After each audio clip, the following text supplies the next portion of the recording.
ধুলিয়ানে সাংগঠনিক রদবদল কংগ্রেসে নতুন টাউন সভাপতি নির্মল কুমার জৈনকে সম্বর্ধনা দলীয় অফিসে। আগামী 26-এর নির্বাচনকে ঘিরে কংগ্রেসে শুরু হলো সাংগঠনিক রদবদল। ধুলিয়ান টাউন কংগ্রেস সভাপতির পদ থেকে সরিয়ে দেওয়া হলো বাবলু মণ্ডলকে। তার জায়গায় নতুন দায়িত্ব পেলেন ধুলিয়ানের বিশিষ্ট সমাজসেবী তথা দুবারের প্রাক্তন কাউন্সিলর নির্মল কুমার জৈন। মঙ্গলবার দুপুরে জেলা কংগ্রেস নেতৃত্ব আনুষ্ঠানিকভাবে এই নাম ঘোষণা করে। আজই ধুলিয়ান টাউন অফিসে সমস্ত ওয়ার্ডের দলীয় কর্মী ও নেতৃত্বদের নিয়ে নবনিযুক্তকে সভাপতিকে ফুল দিয়ে সম্বর্ধনা জানানো হয়। দলীয় সূত্রে জানা গিয়েছে, আগামী 26-এ নির্বাচনে সংগঠনকে চাঙ্গা করা এবং সাধারণ মানুষের মধ্যে নতুন উদ্দীপনা আনার জন্য এই পরিবর্তন আনা হয়েছে।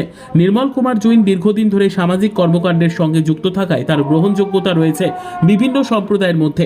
ফলে দলের শীর্ষ নেতৃত্ব মনে করছে এই পরিবর্তন ভোটের আগে সংগঠনকে নতুন করে গতি দেবে ধুলিয়ান শহরে। রাজনৈতিক মহলে প্রশ্ন উঠছে, শামশেরগঞ্জের 2026-এর নির্বাচনের আগে এই পদক্ষেপে কতটা সুবিধা পাবে জাতীয় কংগ্রেস। কংগ্রেস নেতৃত্বের দাবি, লোকসভা ভোটে ধুলিয়ান টাউনে ব্যাপক হারে লিড পাওয়ার অভিজ্ঞতা তাদের বাড়তি আত্মবিশ্বাস যোগাচ্ছে আগামী বিধানসভা ভোটে। অন্যদিকে কংগ্রেস বিহারে বিধানসভা ভোটকে সামনে রেখে ইতিমধ্যে প্রস্তুতি শুরু করেছে। ইন্ডিয়া জোটকে মজবুত করতে রাহুল গান্ধী বিহারে ভোটার অধিকার যাত্রা শুরু করেছেন। উল্লেখ্য, 2024-এর লোকসভা নির্বাচনে ধুলিয়ান টাউনে বিপুল ভোটে এগিয়েছিল কংগ্রেস। তাই রাজনৈতিক বিশেষজ্ঞদের মতে ধুলিয়ান টাউন কংগ্রেসের নতুন সভাপতির দায়িত্বভার গ্রহণ কংগ্রেসের জন্য 2026 বিধানসভা নির্বাচনে বাড়তি অ্যাডভান্টেজ হতে পারে। তবে শেষ পর্যন্ত জনগণ কতটা সাড়া দেয় তা দেখার অপেক্ষায় রাজনৈতিক মহল। এদিনের দলীয় অনুষ্ঠানে উপস্থিত ছিলেন ব্লক সভাপতি শফিকুল ইসলাম, নবনিযুক্ত টাউন সভাপতি নির্মল কুমার জৈন, যুব সভাপতি সাকির উদ্দিন শেখ, ইসলাম শেখ, এছাড়াও সমস্ত ওয়ার্ডের ওয়ার্ড সভাপতি সহ অন্যান্য নেতৃত্বগণ।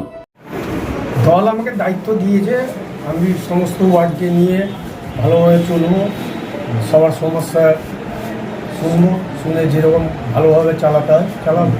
দল আমাকে একটা দায়িত্ব দিয়েছে, আমি দলের হয়ে কাজ করব, সব কর্মীকে নিয়ে যারা নেতৃত্ব আছে তাদেরকে।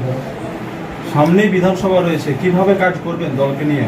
দলকে নিয়ে লক্ষ্য রয়েছে সমস্যা, যেরকম জল আছে, ড্রেন আছে, আরও সমস্যা আছে, ওগুলো নিয়ে ওয়ার্ডে ওয়ার্ডে যাব, এলাকায় যাব, গিয়ে লোকের মানুষের কথা শুনবো, শুনে আমরা বসে একটা মিটিং করবো, মিটিং করে লোকের সমস্যা কীভাবে মেটাতে হয় মেটাবো।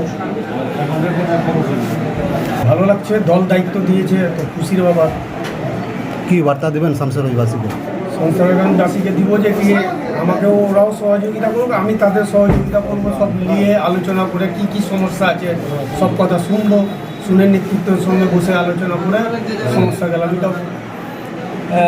একটা দলীয় কর্মীদের মধ্যে মনোমালিন্য, সেটা সে কিছু থাকতে পারে, সেগুলোকে ডাকবো, ডেকে ঠিকঠাক করবো, আমরা বসে রিপেয়ারিং করবো।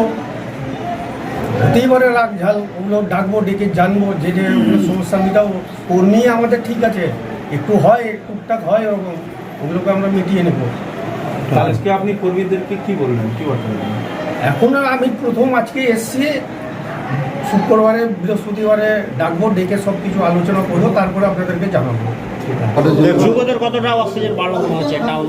সর্বপ্রথমে আমরা ধন্যবাদ জ্ঞাপন করব আমাদের রাজনৈতিক অভিভাবক, জননেতা, অল ইন্ডিয়া কংগ্রেস কমিটির সদস্য অধীর রঞ্জন চৌধুরী মহাশয়কে, যিনি আগামী বিধানসভা এবং পৌরসভা দুটোকেই লক্ষ্য রেখে আমাদের ধুলিয়ান টাউন কংগ্রেসের সভাপতির দায়িত্ব একজন সৎ, নিষ্ঠাবান এবং সাংগঠনিক লোক সম্মানীয় নিরু জৈন তাকে দিয়েছেন।